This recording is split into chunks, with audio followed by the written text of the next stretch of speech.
दोस्तों, आपका स्वागत है भारतीय व्यक्तित्व में। तो दोस्तों, भारतीय व्यक्तित्व में आज हम बात करेंगे महान वैज्ञानिक आर्यभट्ट के बारे में। तो दोस्तों, आर्यभट्ट का जन्म ईस्वी सन 476 कुसुमपुर पटना में हुआ था। यह सम्राट विक्रमादित्य के समय में हुए थे।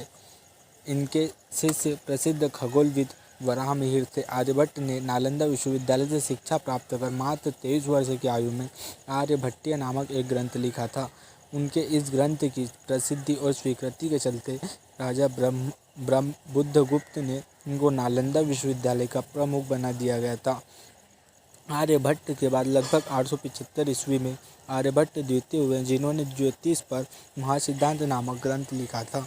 आर्यभट्ट द्वितीय गणित और ज्योतिष दोनों विषयों के आचार्य थे। इन्हें लघु आर्यभट्ट भी कहा जाता था।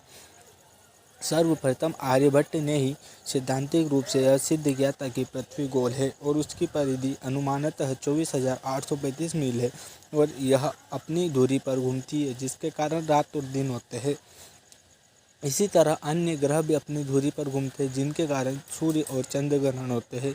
आर्यभट्ट के बौलिश सिद्धांत, रोमक सिद्धांत और सूर्य सिद्धांत विशेष रूप से महत्वपूर्ण है। आर्यभट्ट द्वारा निश्चित किया वर्तमान टॉलमी की तुलना में अधिक वैज्ञानिक है। आर्यभट्ट के प्रयासों द्वारा ही खगोल विज्ञान को गणित से अलग किया जा सका। बीजगणित में भी सबसे पुराना ग्रंथ आर्यभट्ट का है। आर्यभट्ट ने दशमलव प्रणाली का विकास किया। उन्होंने सबसे पहले पाई की कीमत निश्चित की और उन्होंने ही सबसे पहले साइन के कोष्ठक दिए। गणित के जटिल प्रश्नों को सरलता से हल करने के लिए उन्होंने ही समीकरणों का आविष्कार किया, जो पूरे विश्व में प्रख्यात हुआ। एक के बाद 11 शून्य जैसी संख्याओं को बोलने के लिए उन्होंने नई पद्धति का आविष्कार किया।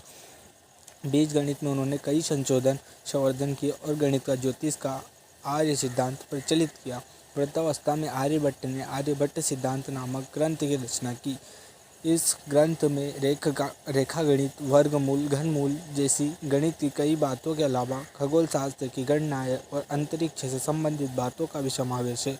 आज भी हिंदू पंचांग तैयार करने में इस ग्रंथ की मदद ली जाती है। आर्यभट्ट के सिद्धांत पर भास्कर प्रथम ने टीका लिखी। भास्कर के 3 अन्य महत्वपूर्ण ग्रंथ हैं। पहला महाभास्कराचार्य, लघु भास्कर, भास्कर्य एवं भाष्य।